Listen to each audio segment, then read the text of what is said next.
Hello everyone, I'm Aminata Kanbalde, your host for this edition, and I hope that we are all keeping safe and taking the precautionary measures that will help us and our communities be safe from the COVID-19 pandemic.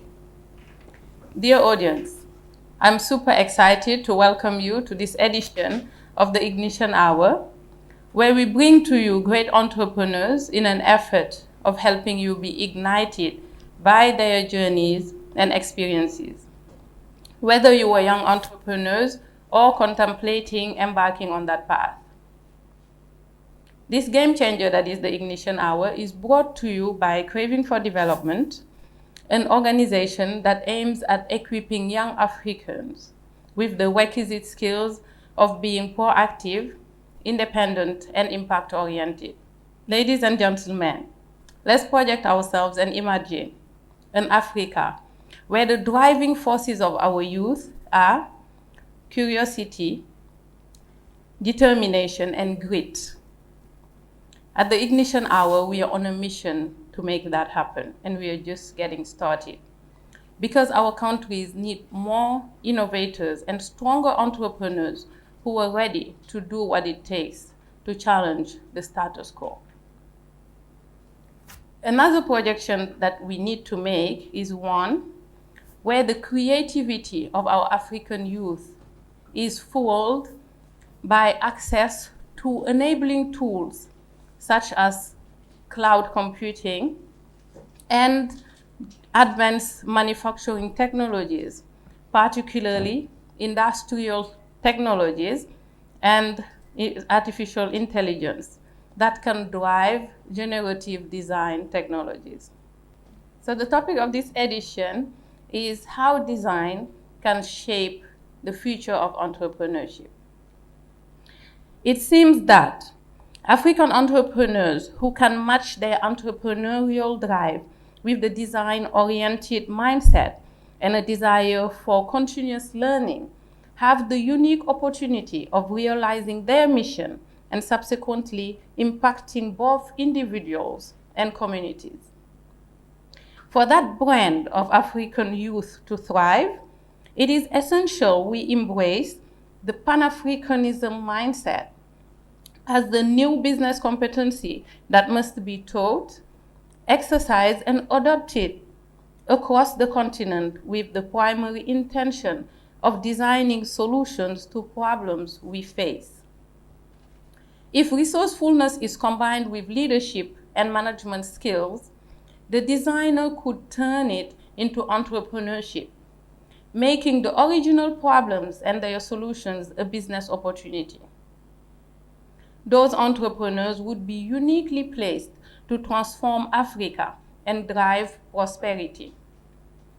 Equipped with all this, Africa has a unique opportunity to leverage its design-centered entrepreneurs to transform hundreds of millions of lives.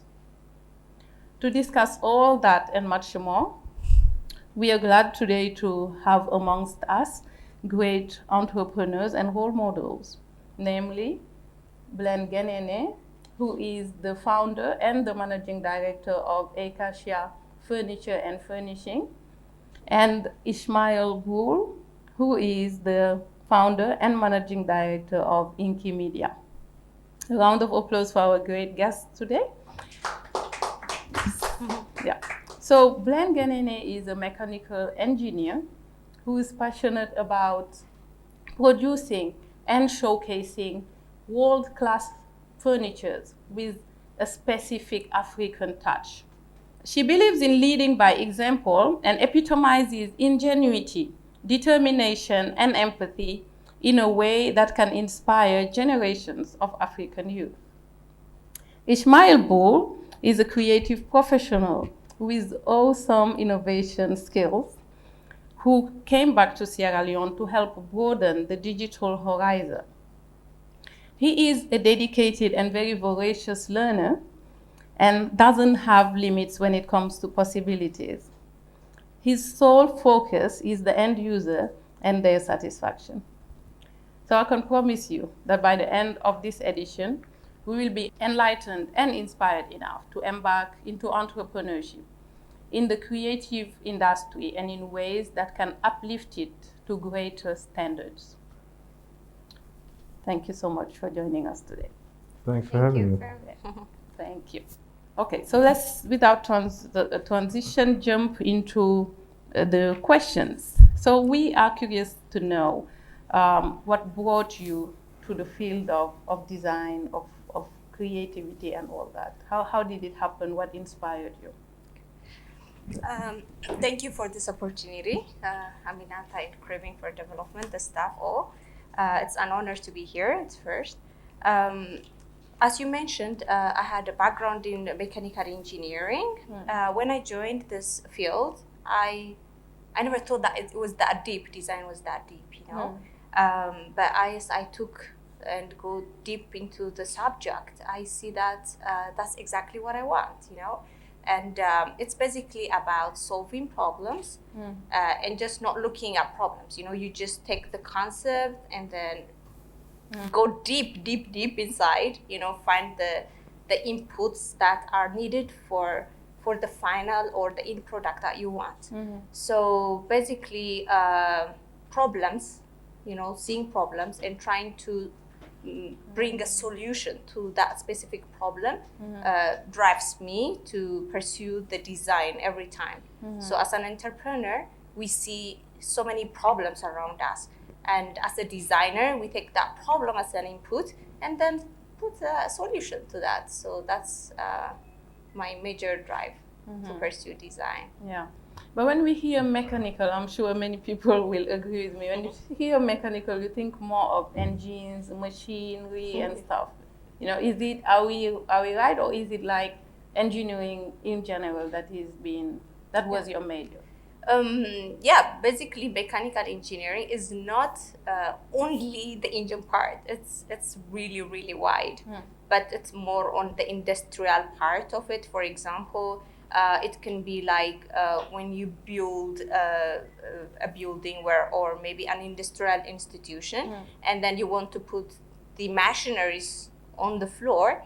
So that machine, you know, you build, for example, the civil engineers do the basement, right? So the mechanical engineers, they do the vibration calculation, for example, or they design the springs, you know, the details. It's not only concentrated to the engine part, which many people expected, but it's a very wide, yeah.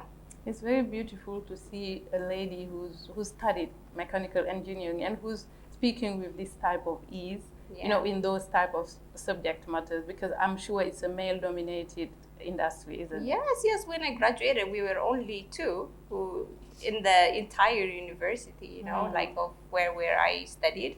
So it was not easy. It was literally male-dominated in aspect to the students, also with the teachers. The teachers were all male, you know. It wasn't easy, but it was possible, and it will always be possible that way. You made it possible. Thank you so much, Blen. Thank you. So what about you, Ishmael? What brought you to design? Design. I think it was a natural thing for me since I was a kid. I liked shapes. I like to draw. I like comics. Comics, I think, comic books was the first thing that actually got me into trying to figure out shapes and stuff like that. And then I moved on to the sciences. Science was very boring to me. Then business studies, boring. I'm not saying these are boring things, but to me, naturally, I felt like I needed to earn by what I love. So I loved design. I loved just human-centered design, where it's not only designing. Well, I started designing for myself, like sketching for myself, as most artists do. But then it got to a point where, you know, university led me to start thinking, it's not only about how you're doing your design, but how you do design for others to benefit from and make it sustainable. So you know, I started going into, but this was back in England. I finished university, but as an African in England, no matter how many years you spend, I've always been my own guy. I couldn't acclimatize to, they have their system of things, and I had mine, and I grew up in Africa, so I had always thought about coming back home to Sierra Leone. As you rightly said on the intro, thank you. So coming back to Sierra Leone to actually um, be of importance more than how I would have been in England. So that was my step into entrepreneurship. Cool. Thank you. Yeah. So what your particularity, if I would say, is the human-centered aspect that you bring into your work. No, yes. Yeah. Yes. Cool. And what else?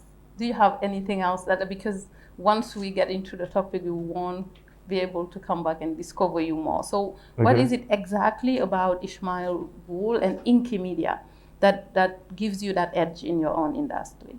What gives me the edge? For now, I would say in Sierra Leone, Inky is finally, Inky is up there with one of the best design when it comes to graphics, UI, UX design. But it took some time in trying to, because I knew I know what's better for a company in terms of branding, in terms of from your logo to your letterheads to the toolkits that you use. These are the things that would make you sell. That's why, you have companies like Apple being the number one in terms of brand, but you have other phones that are way better than Apple in terms of functions. So branding is very important, and I've been trying to do this with companies, but finally people are starting to listen. There are now EOIs out there for branding, there are EOIs for packaging. There's so many. It's becoming more of a thing now. So so I feel like I was one of the first people to start telling people how important this is, and I stuck to my guns. So that's what led me into the entrepreneurship. Thank you so much for that awareness of what the personal brings to your own business and how it sets you away or different from the other people in your industry. Thank you so much. Thank you. Yes, so Blen, what are the challenges that you face in this industry, and how do you personally brave them? Okay. So as you've explained, I'm in the manufacturing of furnitures business. So my main role as an owner and as the idea innovator is to change the problems that we have into a solution. So my main challenge here is first finding the raw materials to my ideas. We really want to introduce different kinds and types of things in this Sierra Leone, and then we see that most of the materials we need are not here, So it's basically input is our main challenge, having input to our designs. And the second challenge is after you really put it into a form of, in the process of putting it into a product, you need a human resource who really understands your designs, your details, and that putting it into a prototype where we test it, and then to see if people will like it.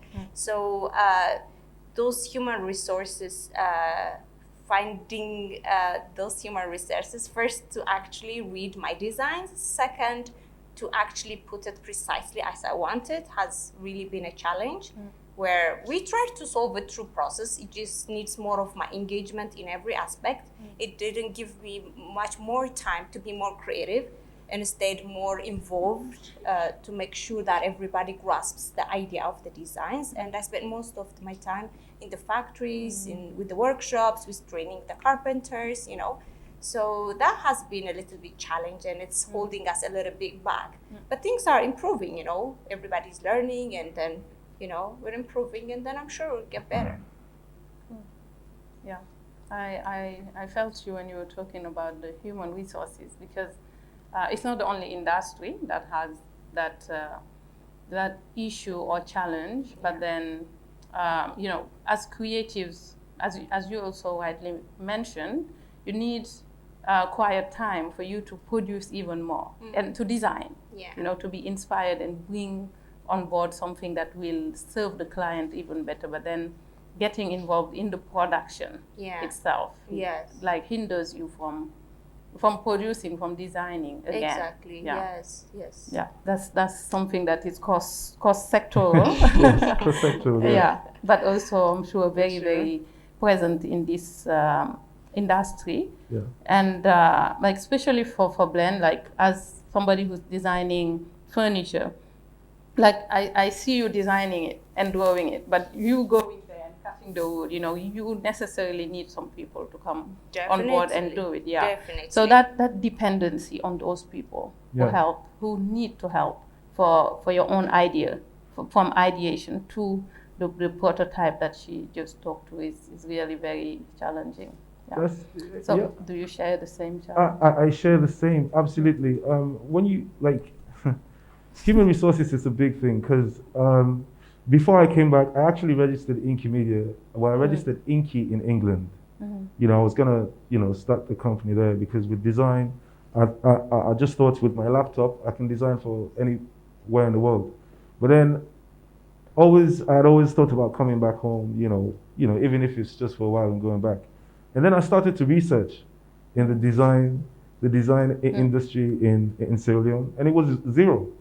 And when you talk about human resources, you have to start thinking about the systems that make the human resources more reliable for you to actually even transfer your skills when it comes to a company.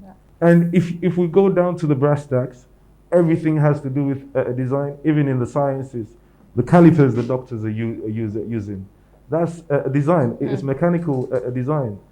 These masks that we're wearing, it's all a design. Now it took for us to actually go through a very bad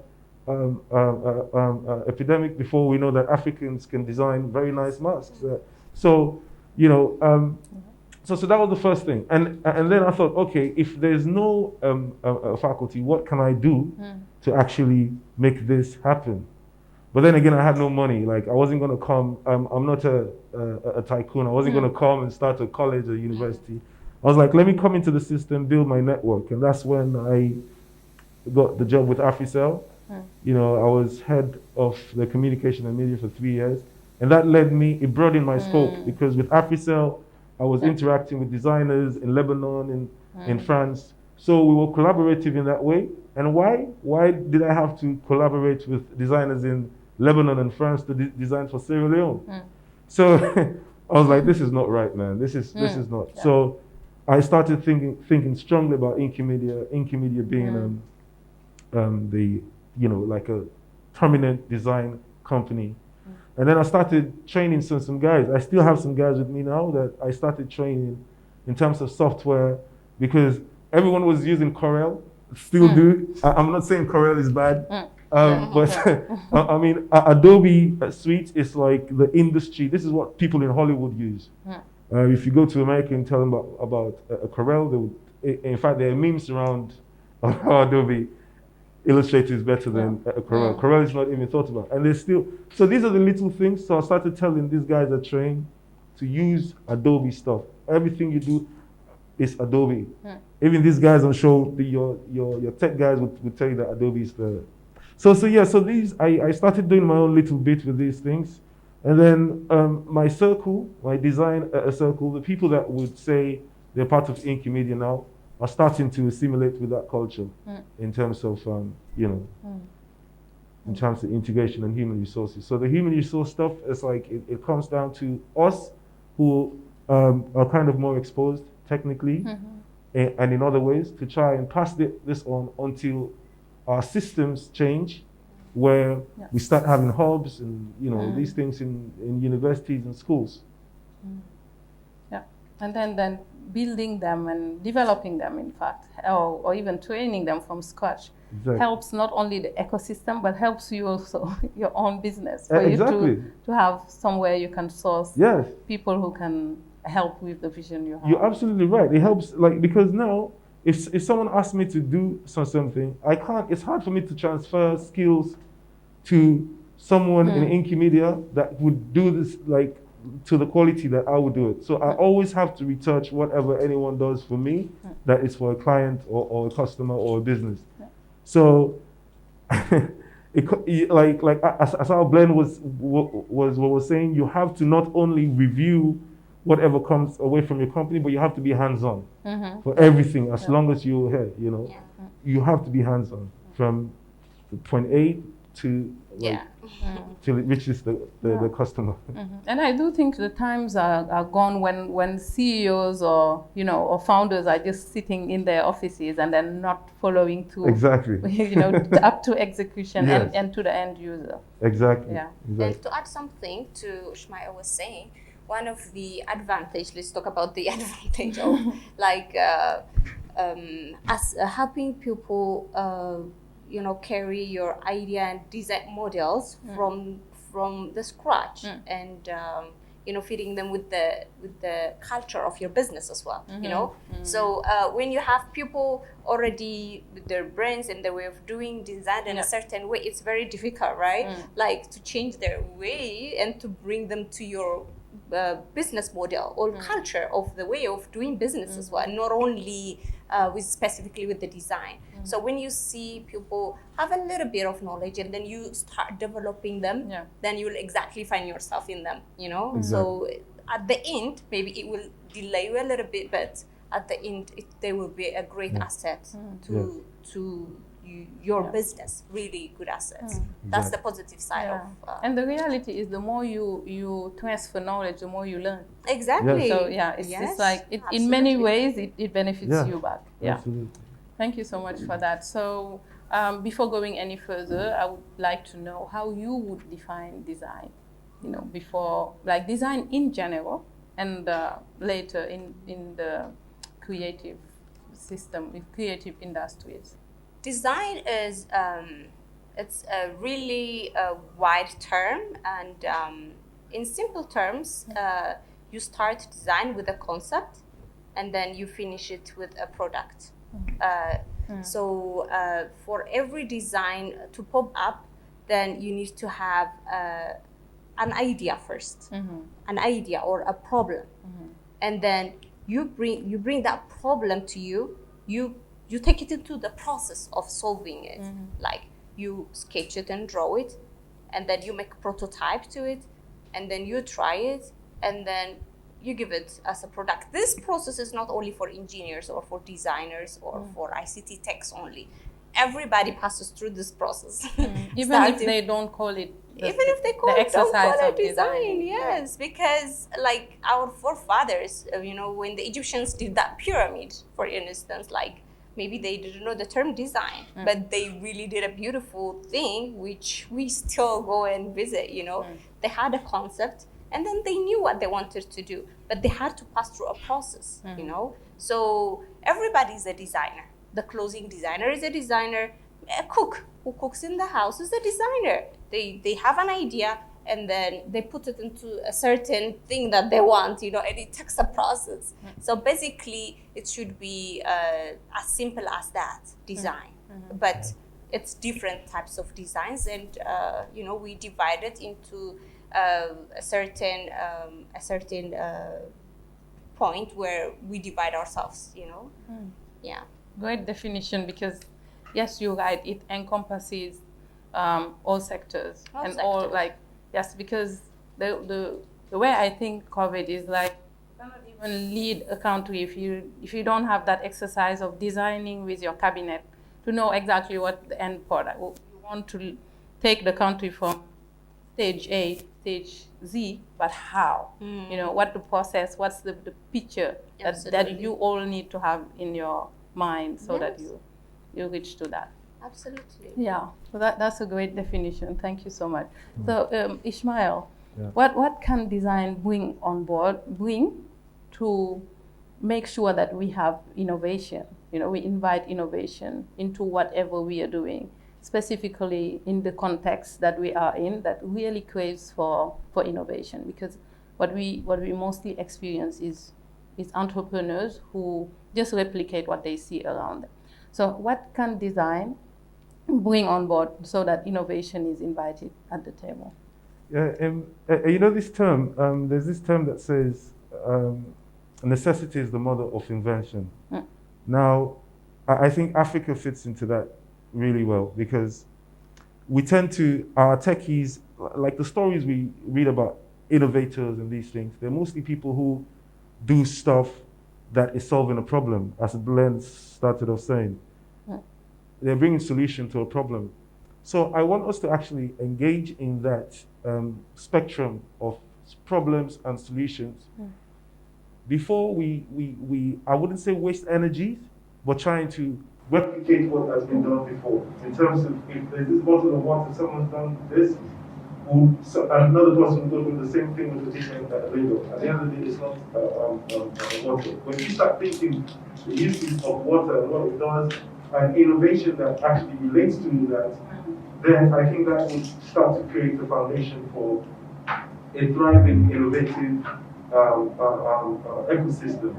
Because we can't, if you go to the supermarket, there's 10 different types of one thing. You're making a Sierra Leone groundnut cake, like 4 different types in one supermarket. How can, like, if there's no innovation in that. So if you start thinking about, okay, back to Blen again, there's a problem, like an area hasn't got any, it's hard for the water to come to my area. What can I do? So my house is here, it's here. The water is coming from up the hill. Can I call the guys and we design, just on paper, of course, we take a picture of the place, we design some pipes that will come to this area and then we present it to Bruno. As simple as that, I mean, that's a solution to a big problem in your neighborhood. Instead of waiting for the government and complaining every day about Bruno, do a solution saying if the water is coming from up there, or let's do boreholes up in these places, because Freetown is a hilly place. So water can come down to these places, you know. So let's start thinking more on innovation in solving and trying to solve problems, solutions to problems. Even if it's on paper and we don't have the funding, and you don't have the funding for it, but just keep writing stuff down. Apple did not just come about. It took years of tinkering and hashing. So, yeah. Yeah, even taking the example of the water, when you see the amount of water that comes down in Freetown and the number of streams you have and all that, like it's very sad to experience lack of water during the dry season for populations who are blessed with this type of land, you know. So I think thinking out of the box and just bringing solutions that are, yes, that are like for which you don't have the funds, but that are bankable, that are sustainable, and that no donor, let's say, would fund because it's well articulated, well designed, and all. Absolutely. Yeah. Absolutely. Thank you so much for that. Yes, so then, just curious to know how we can utilize the same design, you know, to inform our own activism, our own advocacy for our leaders, you know, or to even bring about development, because that's all what we should be about as Africans, because as Africans and entrepreneurs, because when we're talking about entrepreneurship, it's because there is a problem that we want to solve and all that, and we are on a continent that is really plagued with problems and all that. So how can we utilize that design thinking, design processing to inform our own advocacy to leaders, but also activism or way of doing and development?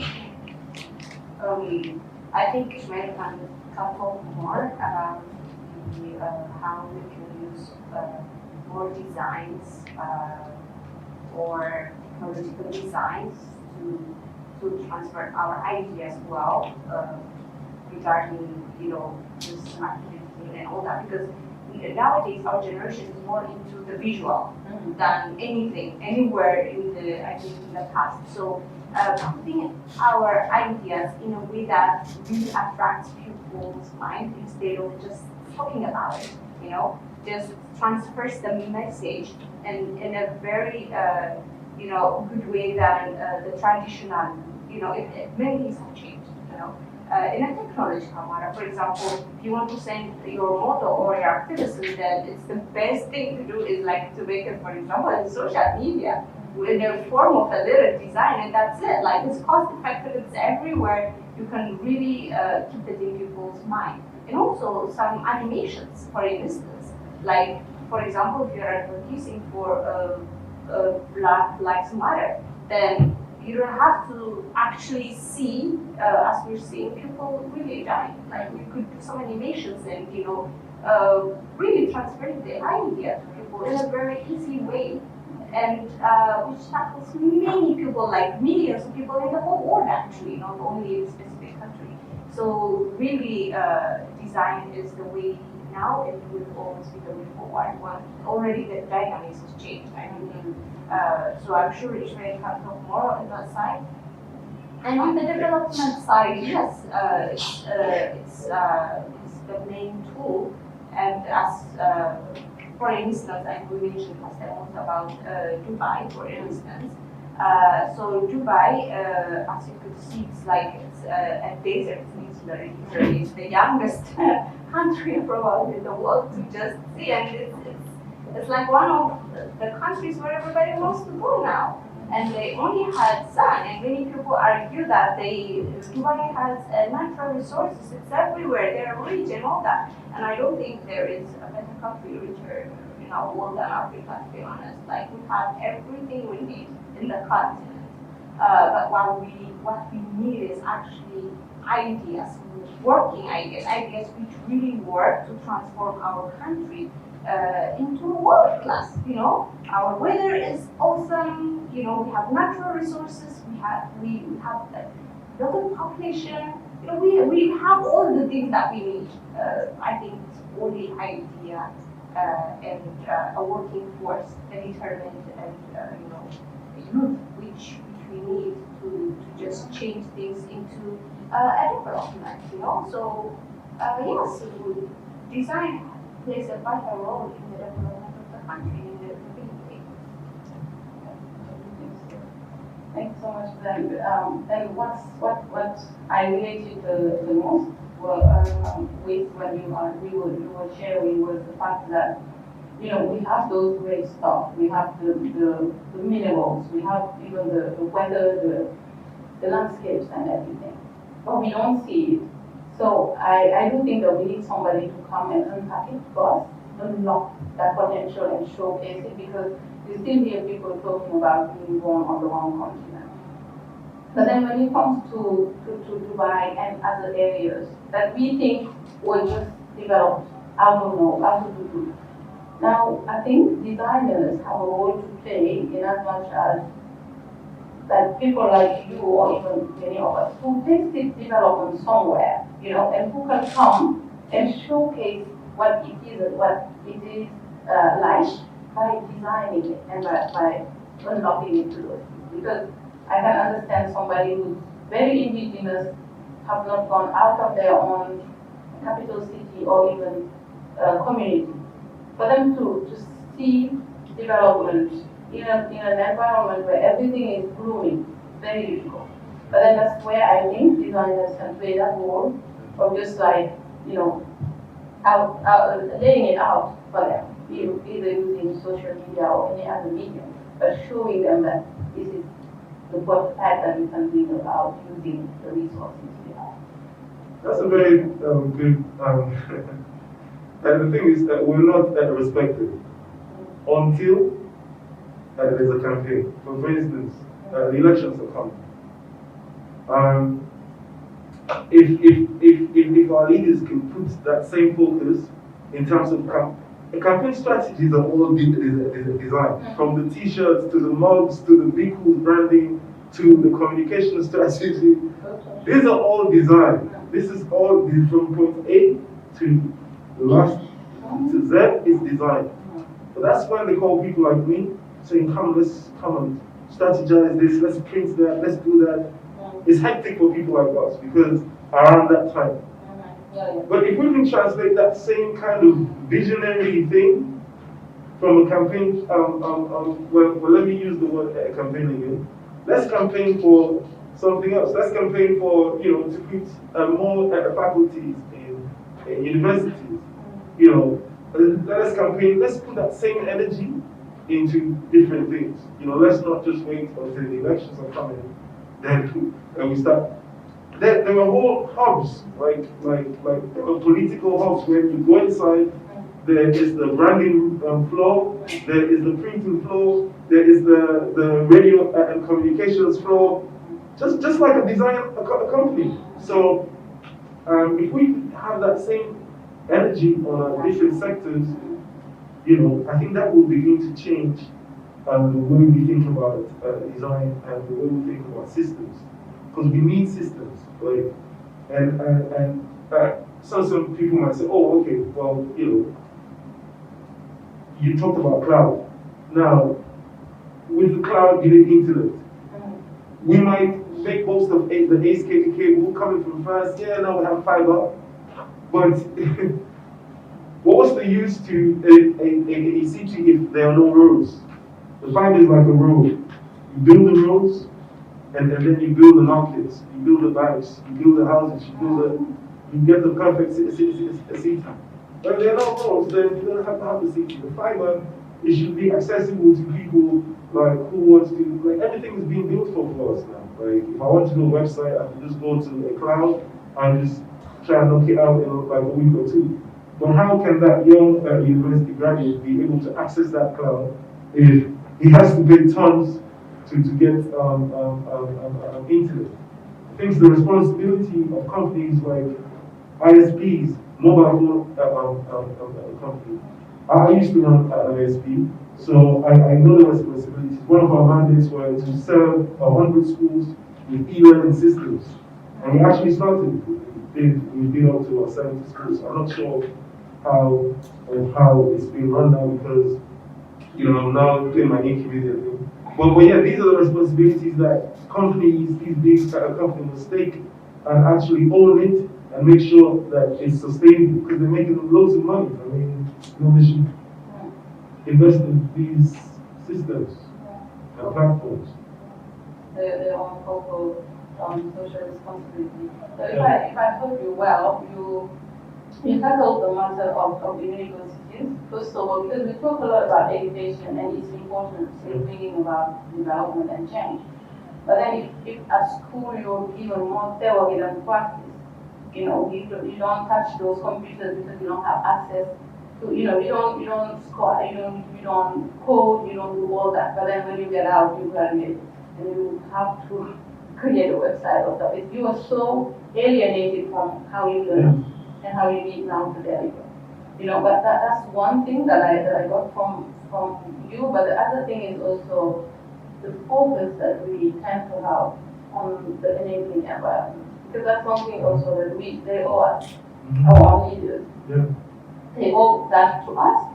But at the same time, if they repeatedly failing us, how can we as designers, that's really the focus, how can we as designers, as creatives, as youth, build our own systems, find another way of controlling those bottlenecks that governments put in place by not attending to our needs. Yeah, so how can those designers right now, set that ecosystem that they need, and then make those campaigns that we need, because we already seemingly see that our governments keep on failing us. Yeah, you're right. Yeah, so that's where. I'll give you a short example. Because designers are not respected by the government unless there's unless elections is coming. We have to come together. If you go to Nigeria and Ghana now, these guys are working in hubs, in teams. So a personal example, I don't want to call myself as the best graphic designer in Sierra Leone because there might be someone in this room that is the best but hasn't actually not realized. There's another fantastic guy, Yinka. So I was wondering, So like I started seeing some graphics online like a year ago. I was like, who's this? Is this person? I'm starting seeing some Sierra Leonean companies showing some designs that I didn't do. So I was wondering, whoa, now I have a competition. What? So in the end, I reached out to him. Yeah, I'm like, Yings. I'm sure people know. Like, I'm like, Yings, bro. Like, you're my competition, bro. So what are we going to do about it? We met in one of hotels. So we talked about business. Now me and him are working together. It's as sweet as that. Like, and we're planning some different things, and we're planning to bring some more people.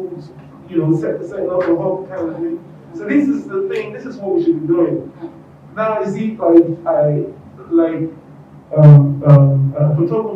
all people in the business, all businesses, don't try to be so competitive with you. Leave that competition for, the big mobile companies or the banks. We should be like together. Once we start being together, then government will be calling us, not us trying to do something to get the attention of government. Because that's another sad thing. You see someone creates a way to get water from the ground. His or her one ambition is to go and see the president and show it. Let's not let's start doing it for us. Yeah. Thank you so much for the beautiful picture of how it could be. Thank you. There is a trend, around the world that have brought about Pinterest, which is such a great tool for creatives, for designers, but also for many other sectors.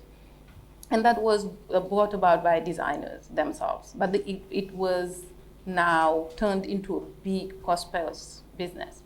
The same as Airbnb and many others. We also talked a lot about the example of Apple, Yeah.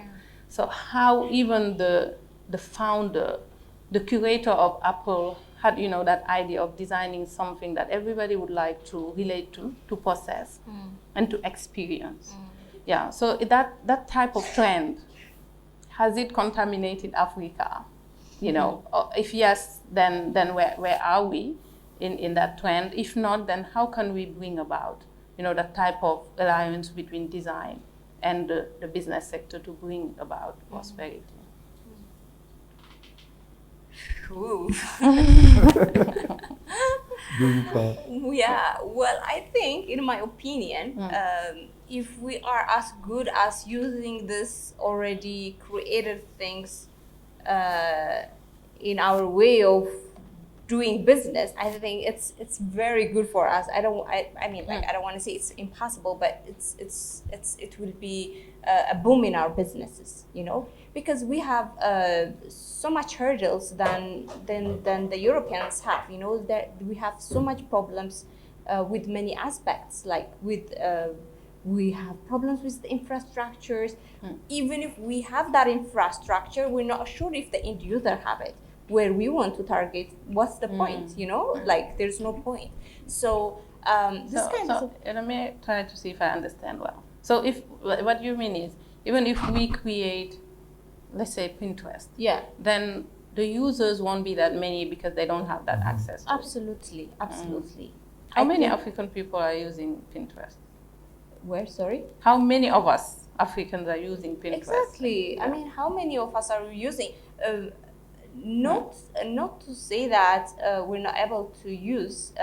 We can, but how many of us can actually have access to go deep into it? Even the already created apps, you know what I mean? Like there are trillions every single day apps, So as a country, as a development and policy, if we don't go to that level where we have that infrastructure in every household, then I don't think as a country we can reach to the level where other nations are. I mean, that's impossible, because that's the media we're using. And also, that's the way forward for everything nowadays, the news, every innovations are with that regard.